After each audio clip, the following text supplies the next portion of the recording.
Bismillahirrahmanirrahim. Assalamualaikum warahmatullahi wabarakatuh.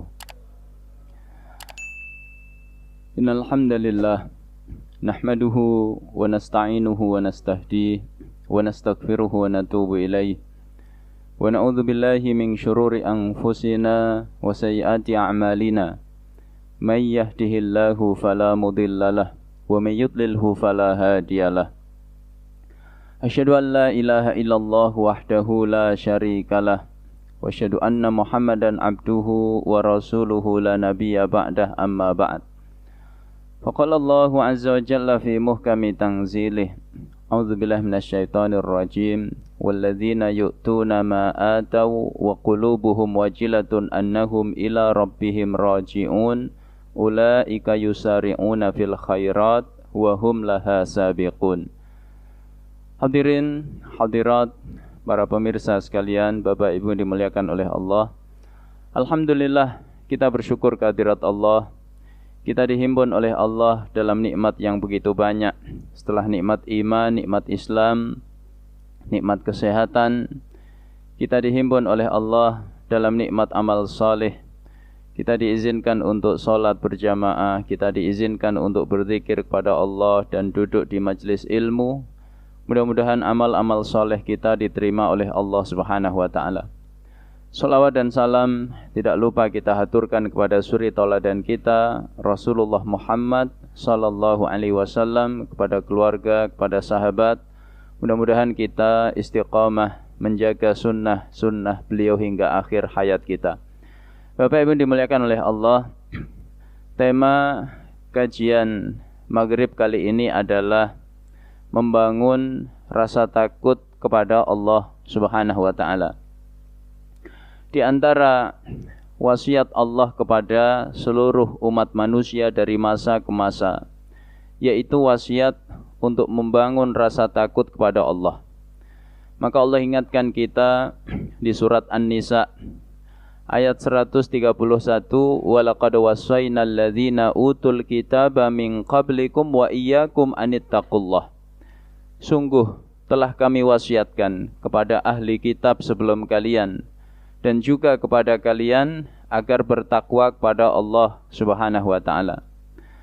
Maka menarik untuk kita renungkan, mengapa yang Allah wasiatkan kepada seluruh manusia dari masa ke masa adalah agar manusia itu membangun rasa takut di hati mereka kepada Allah.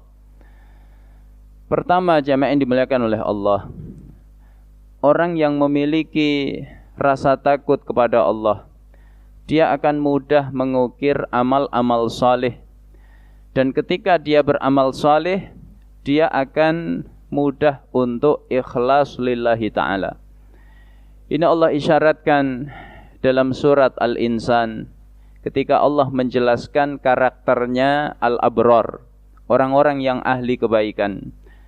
Kata Allah, innal abrara yashrabuna min ka'sin kana mizajuha kafura ayna yashrabu biha ibadullahi yufajjirunaha tafjira yufuna bin nadhri wa yakhafuna yawman kana syarruhu mustatira wa yut'imuna at-ta'ama ala hubbihi miskina wa yatima wa asira innama nut'imukum liwajhillah la nuridu minkum jazaa'an wala syukura inna nakhafu min rabbina yawman abusan qamtarira. Kata Allah, sesungguhnya al-abrar, orang-orang yang ahli kebaikan itu nanti meraih minuman yang bercampur kafur, yaitu mata air surga yang diminum oleh hamba-hamba Allah, yang mata air itu memancar dengan sempurna. Apa sebabnya mereka mendapatkan nikmat sebesar itu? Yufuna bin nadhri, mereka gemar memenuhi nazar mereka. Jadi karakter al-abrar yang pertama itu kalau nazar dipenuhi. Nazar itu mewajibkan sesuatu yang sebelumnya tidak wajib.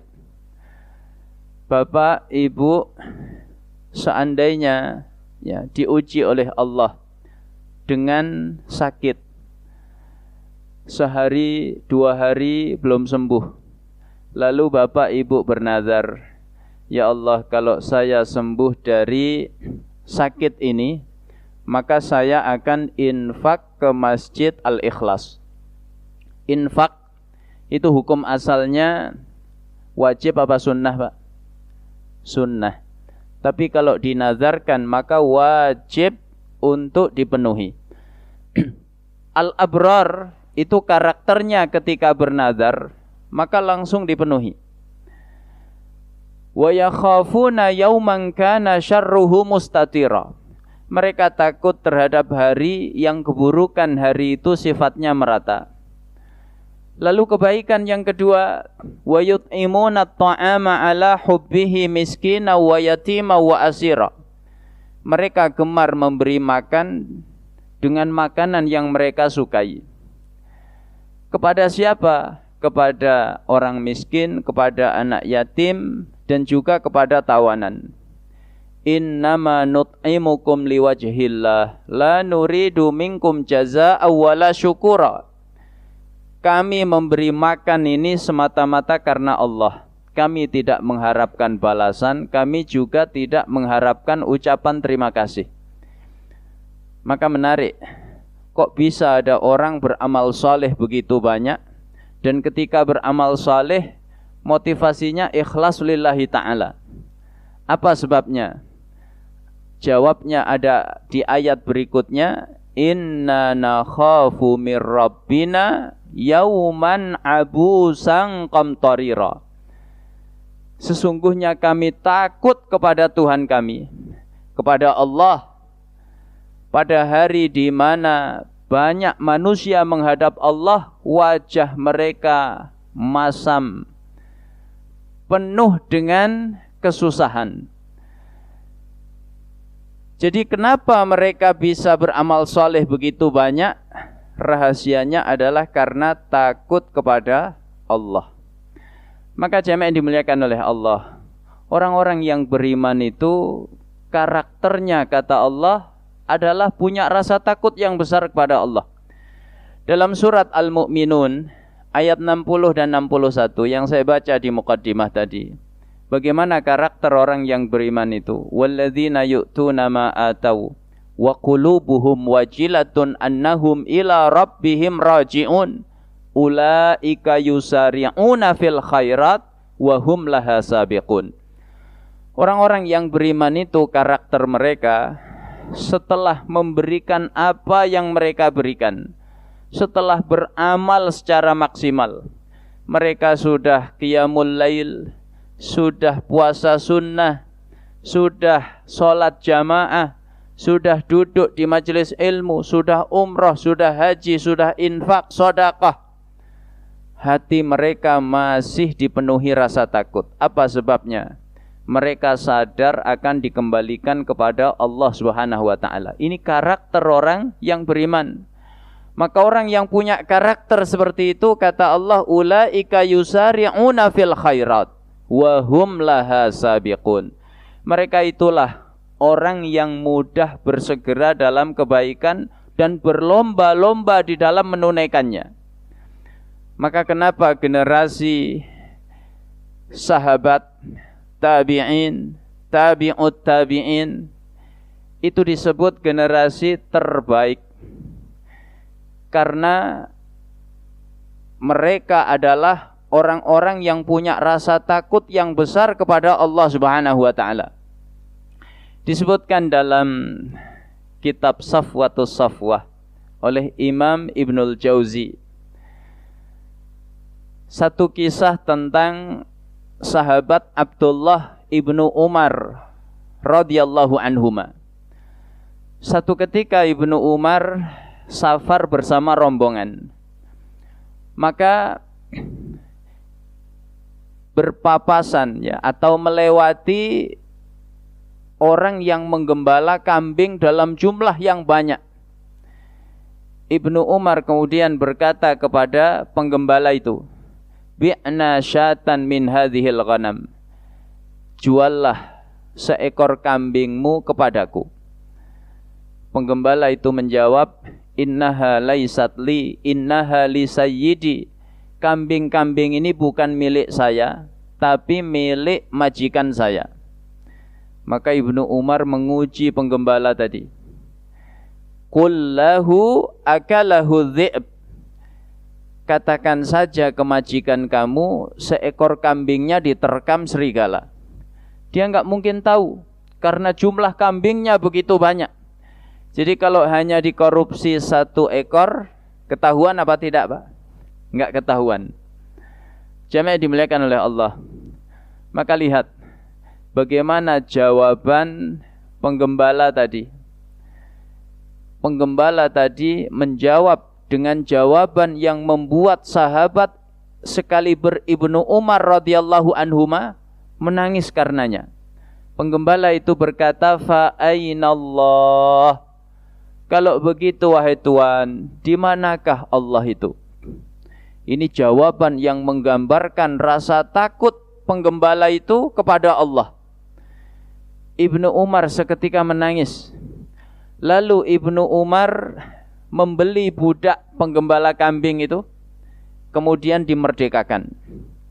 Tidak hanya sampai di situ, kambing-kambing yang digembalakan diborong seluruhnya oleh Ibnu Umar, lalu diberikan kepada penggembala yang baru saja dimerdekakan. Ini keberkahan meninggalkan yang haram. Barangkali kalau penggembala tadi korupsi 1 ekor kambing, maka hasilnya hanya 1 ekor kambing. Itu pun haram. Tapi berkah dia menjaga diri dari yang haram, diganti oleh Allah keberkahan yang lebih besar.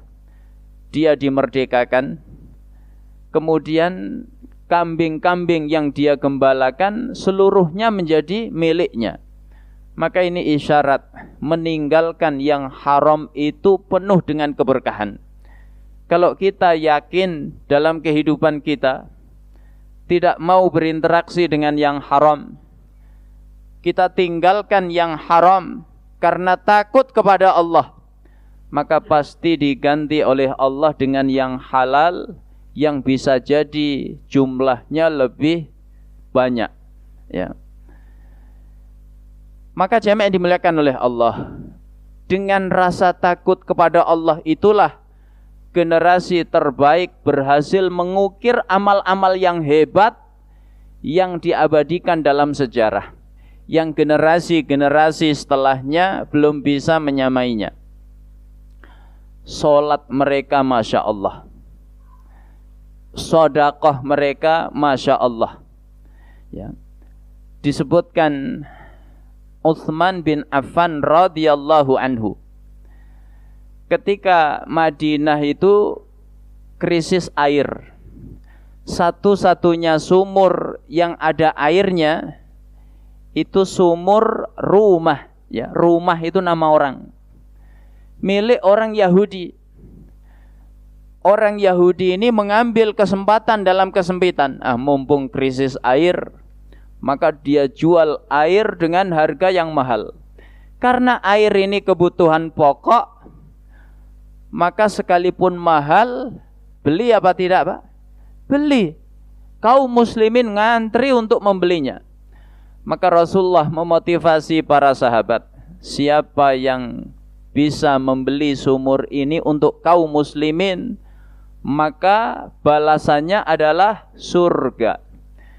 Utsman bin Affan kemudian melobi orang Yahudi tadi untuk membeli sumurnya. Orang Yahudi enggak mau. Ini sumber ekonomi yang sangat menjanjikan. Kalau dijual, dia enggak punya penghasilan. Tapi Utsman itu negosiator yang ulung. Kata Utsman, aku tidak membeli semuanya. Aku hanya membeli separuh. Maksudnya gimana? Sumur ini hari ini milik saya, besok milik kamu. Begitu seterusnya. Maka orang Yahudi berpikir, oh lumayan, sumur tetap milik saya dapat harga yang mahal. Berapa harga yang dibayarkan Utsman? 12.000 dirham. 1 dirham kurang lebih 80.000 kali 12.000, berapa itu Pak? Pokoknya banyak ya. Maka akhirnya orang Yahudi tadi mau. Begitu Utsman punya saham 50% atas sumur itu, maka Utsman menyedekahkan semuanya untuk kaum muslimin. Kata Utsman, sumur ini hari ini milik saya. Silahkan kalian ambil sepuasnya gratis. Besok sumur ini milik orang Yahudi. Maka kaum muslimin mengambil untuk jatah 2 hari. Jadi begitu besok giliran milik orang Yahudi, tidak ada kaum muslimin yang antri beli air. Akhirnya orang Yahudi ini ya kecelek Pak. Kecelek itu bahasa Jawa. Bahasa Bekasinya apa Pak? Orang Yahudi ini kemudian berkata, kalau begitu wahai Utsman, sekalian saja kamu beli. Ya, akhirnya dibayar lagi oleh Utsman 12.000 dirham. Kemudian sumur ini diwakafkan untuk kaum muslimin. Jamaah dimuliakan oleh Allah. Di sekitar sumur itu ditanami pohon kurma. Hari ini ada sekitar 1.550 batang pohon kurma. Kemudian hasil dari perkebunan ini oleh pemerintah Arab Saudi dimasukkan ke rekening atas nama siapa? Utsman bin Affan. Keuntungan dari perkebunan ini dibangun sebuah hotel yang mewah di Madinah yang omsetnya itu dalam setahun tidak kurang 200 M. Diwakafkan untuk kemaslahatan kaum muslimin. Begitu sedekahnya Utsman bin Affan. Ini sahabat. Kita mundur zaman tabi'in. Bagaimana sholatnya tabi'in itu, Masya Allah, luar biasa. Ada tabi'in ahli fikih namanya Urwah bin Zubair, anaknya sahabat Zubair bin Awam. Beliau masuk kategori tabi'in karena tidak sempat berjumpa dengan Rasulullah SAW. Beliau lahir itu Rasulullah sudah wafat. Maka jamaah dimuliakan oleh Allah, satu hari Urwah ini diuji dengan penyakit semacam tumor pada kaki beliau. Para tabib sepakat, ini harus diamputasi. Kalau tidak berbahaya, nanti menjalar kemana-mana. Hari itu belum ada obat anestesi. Maka tabib menyarankan minum khamr. Ini ulama ahli fikih.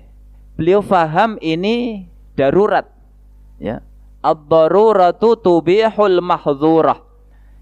Keadaan darurat menyebabkan bolehnya sesuatu yang diharamkan. Tapi beliau tidak mau. Beliau berkata, alangkah buruknya aku mengharap kesembuhan dari Allah. Masa aku minum minuman yang diharamkan oleh Allah? Aku tidak mau. Kata tabib, kalau begitu Anda harus dipegangi banyak orang, supaya ketika kami amputasi kaki Anda tidak berontak. Kata beliau, tidak perlu, biarkan aku sholat. Dalam sholatku silahkan amputasi kakiku. Maka beliau pun sholat dengan begitu khusyuknya, merasakan lezatnya munajat kepada Allah, indahnya kebersamaan dengan Allah. Maka orang yang mencapai tingkatan itu, sakit dunia nggak ada lagi artinya. Maka diamputasi kaki beliau. Beliau tidak merasakan apa-apa, padahal alat amputasi paling canggih zaman itu gergaji. Terbayang Pak ya. Jadi Masya Allah, mereka mampu mengukir amal-amal terbaik. Apa sebabnya Pak? Punya rasa takut yang besar kepada Allah Subhanahu wa ta'ala. Ini pertama. Kedua, jamaah yang dimuliakan oleh Allah, mengapa Allah wasiatkan kepada seluruh manusia untuk membangun rasa takut mereka kepada Allah? Orang yang punya rasa takut kepada Allah, dia akan mampu melihat kemaksiatan itu pada hakikatnya. Hakikat maksiat itu bagaimana? Maksiat itu sesuatu yang kotor, menjijikkan, sehingga pantas untuk dijauhi sejauh-jauhnya. Maka lihat bagaimana bahasa Al-Quran ketika mengumpamakan maksiat berupa ghibah, gunjing. Di surat Al-Hujurat, wala yaghtab ba'dukum ba'dha ayuhibbu ahadukum ayyakula lahma akhihi maitan fakarihtumuh. Jangan salah satu dari kalian menggunjing saudaranya. Lalu Allah buat perumpamaan. Ya, lihat perumpamaannya, Pak. Sukakah kalau ada salah satu dari kalian makan bangkai saudaranya? Fakarihtumuh, tentu kalian membencinya. Ya. Orang kok makan daging manusia, kan ngeri. Ya. Setiap orang pasti mengingkarinya, apapun agamanya, pasti mengingkari perbuatan itu. Itulah perumpamaan ghibah.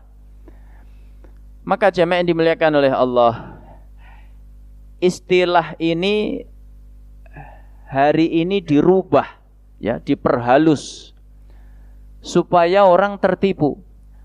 Makanya nggak ada acara di TV namanya apa, Pak? Ghibah. Padahal hakikatnya ghibah. Coba kalau namanya nggak dirubah.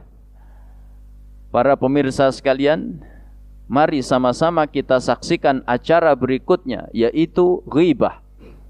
Ada yang nonton apa tidak, Pak? Nggak ada yang nonton. Maka dirubah namanya, ya, menjadi infotainment. Ya. Maka banyak kaum muslimin sekalipun yang sudah ngaji tertipu. Ya. Orang yang takut kepada Allah, dia memandang maksiat itu sesuatu yang menjijikkan.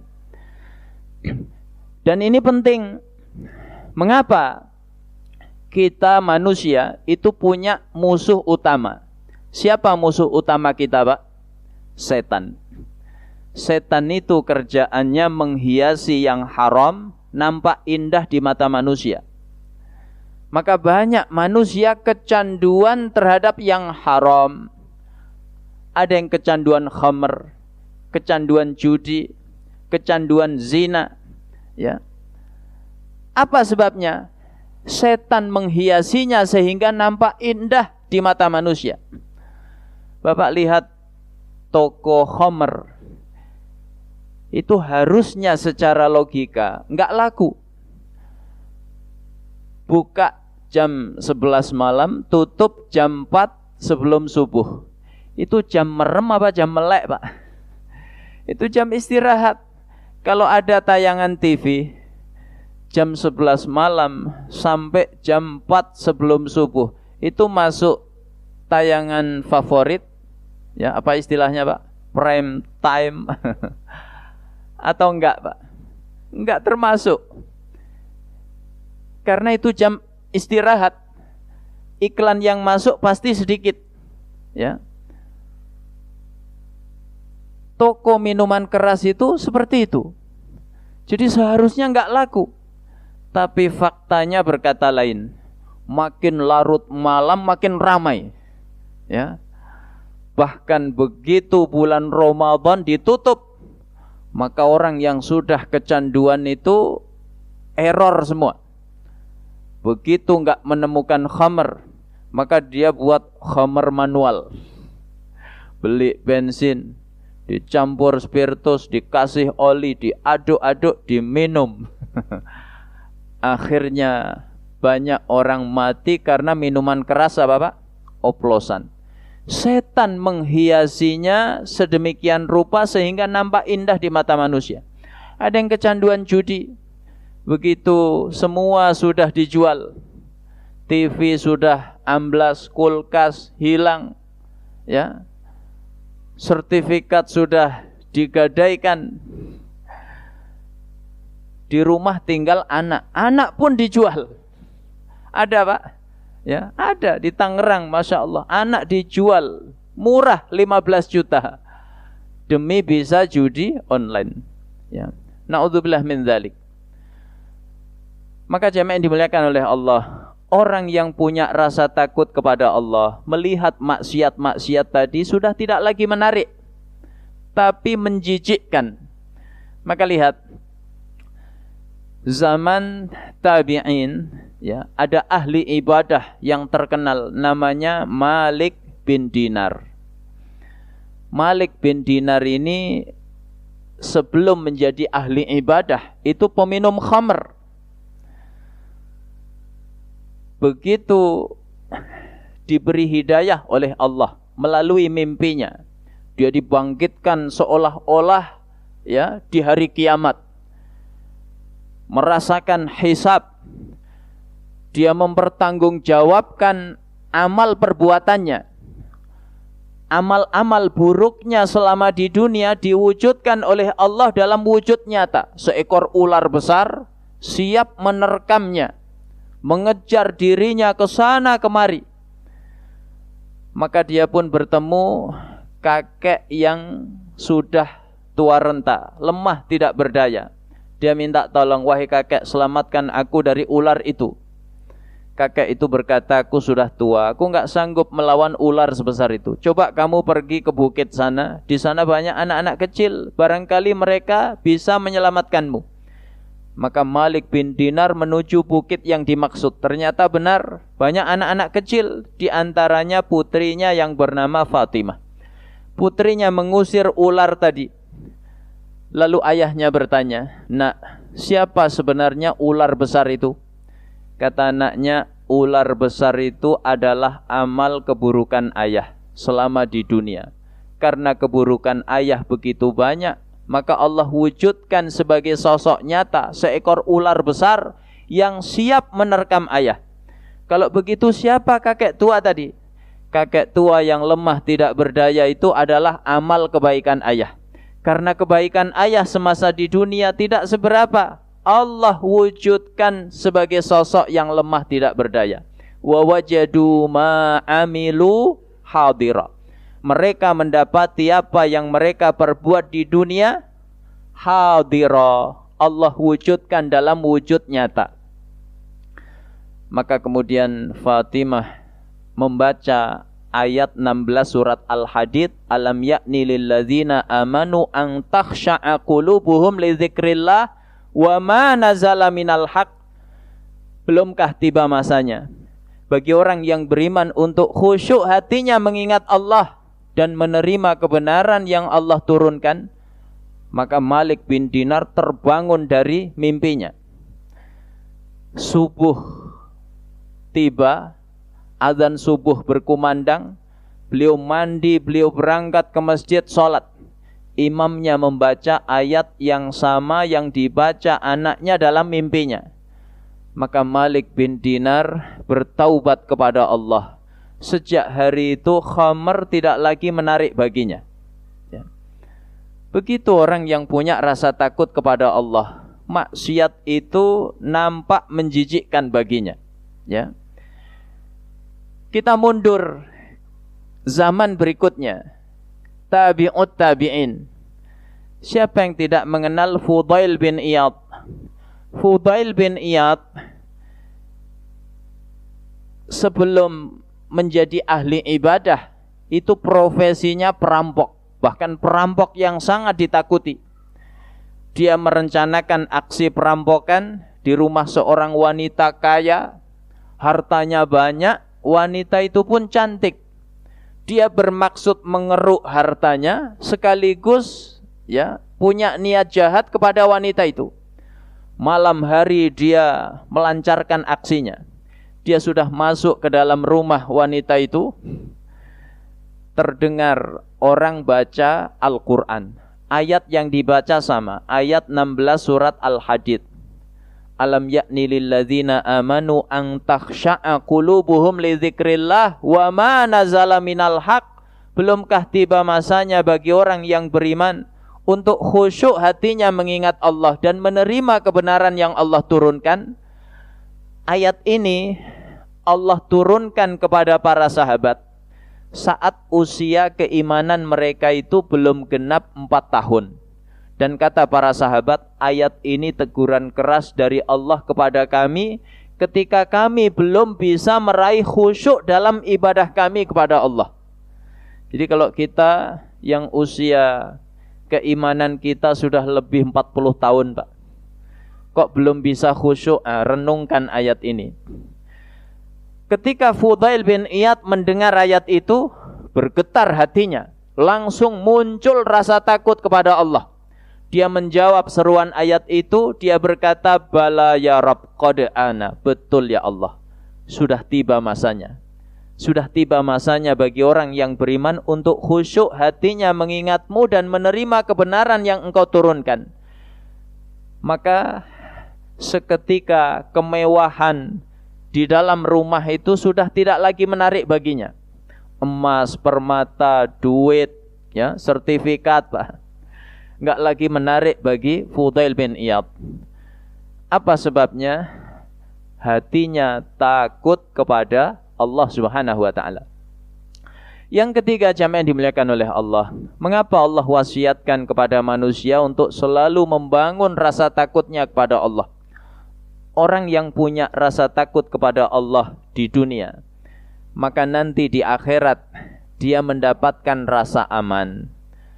Nikmat rasa aman itu nikmat yang mahal. Terkadang kita baru menyadarinya kalau sudah kehilangan rasa aman itu. Bapak bisa jamaah ke masjid, ngaji tenang seperti ini, apa sebabnya? Aman. Coba kalau enggak aman, barangkali Bapak enggak berani keluar rumah.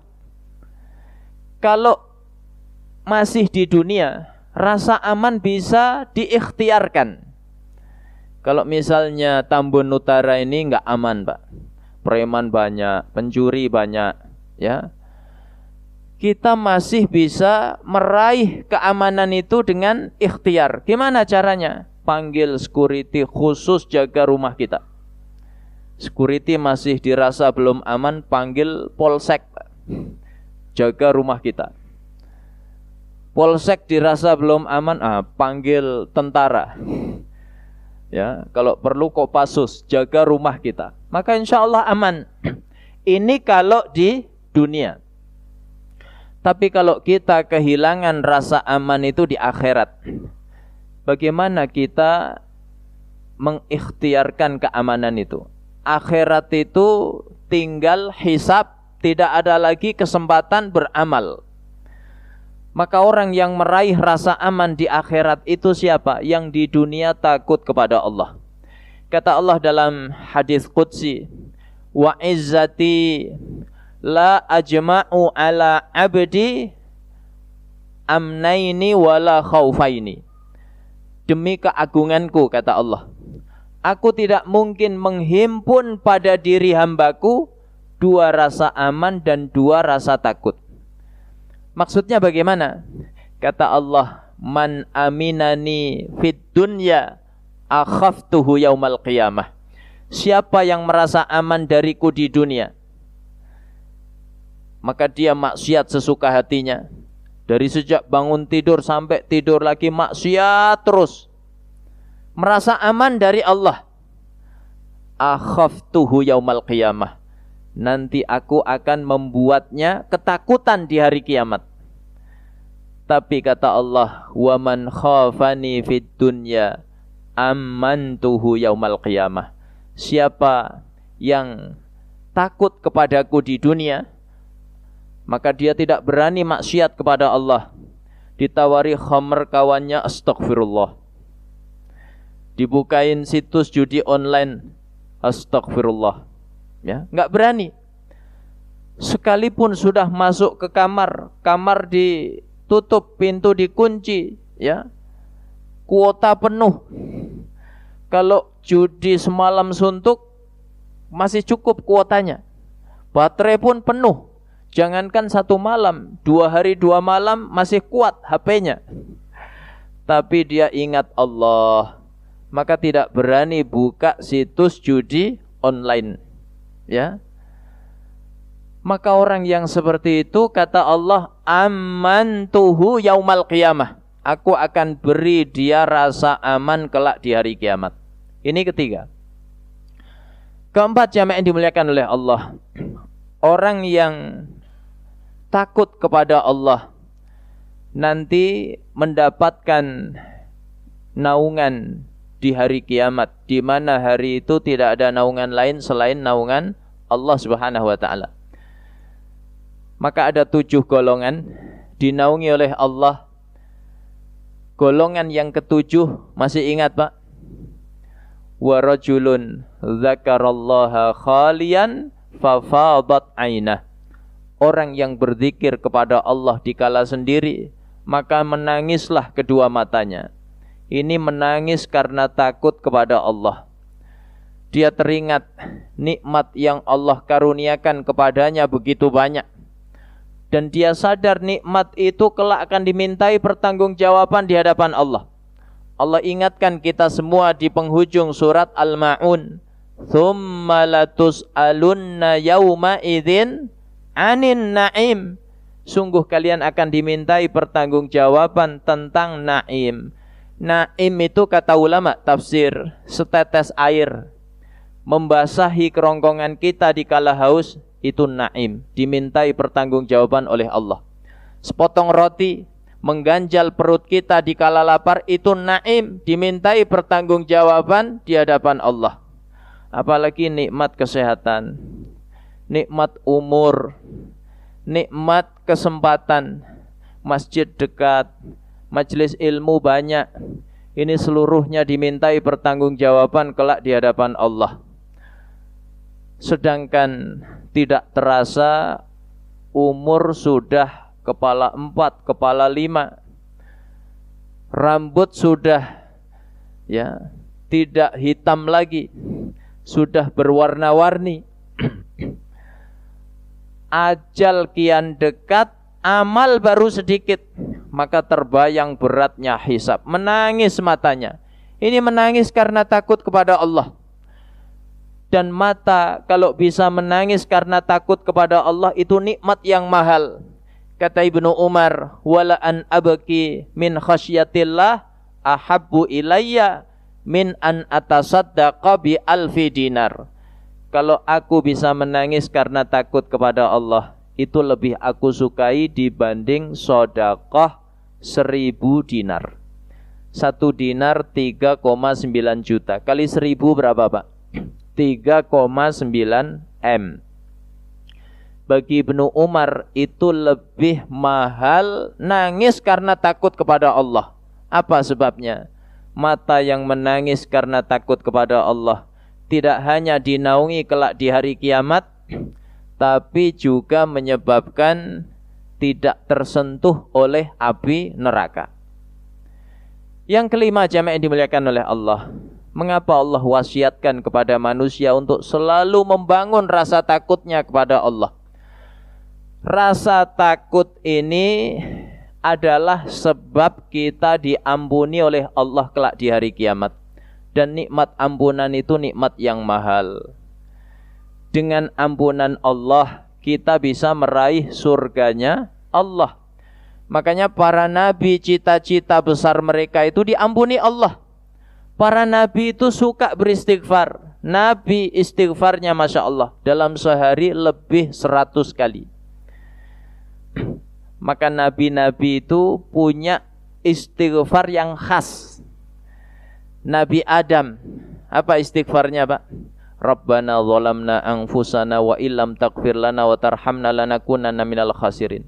Nabi Nuh, Rabbighfirli wa liwalidayya wa liman dakhala baitiya mu'mina walil mu'minina wal mu'minat. Nabi Musa, Rabbi inni zalamtu nafsi faghfirli. Nabi Yunus, la ilaha illa anta subhanaka inni kuntu minadz zalimin. Sampai Nabi kita Muhammad sallallahu alaihi wasallam mengajarkan sayyidul istighfar. Allahumma anta rabbi la ilaha illa anta khalaqtani wa ana abduka wa ana ala ahdika wa wa'dika mastata'tu a'udzu bika min syarri ma sana'tu abu'u laka bi ni'matika alayya wa abu'u bi dzambi faghfirli fa innahu la yaghfiru dzunuba illa anta. Nah, jemaah dimuliakan oleh Allah, kita bisa meraih ampunan itu bagaimana caranya? Punya rasa takut kepada Allah. Maka Rasulullah mengkisahkan umat sebelum kita. Dan ini salah satu mukjizat beliau. Hadis ini diriwayatkan oleh Imam Bukhari dan Imam Muslim dari Abu Hurairah radhiyallahu anhu. Kata Nabi begini, inna rajulan asrafa ala nafsih. Ada orang yang melampaui batas terhadap dirinya. Artinya maksiatnya itu terlampau banyak. Faqala li banihi. Maka orang ini di akhir hayatnya ketakutan. Ya. Maka orang yang dosanya terlampau banyak, itu ketika ajal akan tiba, ya, biasanya merasakan ketakutan yang besar. Orang ini ketakutan. Dia berwasiat kepada anak-anaknya. Kata dia begini, idza ana mittu fa ahriquni thumma ashiquni thumma dhruni fir riyahi fil bahr. Nah, kalau aku nanti mati, bakar jasadku, tumbuk sampai lembut, lalu tebarkan di tengah angin kencang, di tengah samudra. Kata dia, fa in qadarani-Allahu la yu'adzibuni azaban la yu'adzibuhu ala ahadim minal alamin. Karena kalau Allah menyempitkanku, Allah tidak memaafkanku, Allah pasti akan mengazabku dengan azab yang dahsyat, yang Allah enggak mengazab siapapun dengan azab seperti itu. Jadi orang ini beriman kepada Allah, dia takut kepada Allah, tapi dia jahil terhadap sebagian sifat Allah. Dia enggak tahu kalau Allah itu mampu membangkitkan manusia utuh seperti sedia kala. Maka kelanjutan hadis itu mengatakan, faqala Allahu lil ardi addi ma akhadti. Allah berkata kepada bumi, kembalikan apa yang pernah kamu ambil. Maka orang yang telah dibakar hangus tidak tersisa, debunya dibuang di tengah angin kencang, di tengah samudra, ya, bangkit utuh seperti sedia kala. Tidak kurang satu apapun. Enggak ada ujung kuku yang terlewat, enggak ada sehelai rambut pun yang terlewat. Maka kemudian Allah bertanya kepada orang itu, ma hamalaka ala hada? Apa yang menyebabkanmu melakukan semua ini? Maka dia menjawab, ma khafatuka ya Rabb. Karena aku takut kepadamu ya Allah. Maka kata Nabi, faghfaralah. Allah pun mengampuni orang itu disebabkan rasa takutnya kepada Allah Subhanahu wa taala. Makanya para ulama mengingatkan, ya, maksiat yang masih disertai rasa takut kepada Allah itu berpeluang diampuni Allah. Tapi maksiat yang disertai dengan kesombongan, ya, sudah maksiat bangga pula, live di medsosnya, ngajak-ngajak orang, bahkan pengurus masjid pun diajak.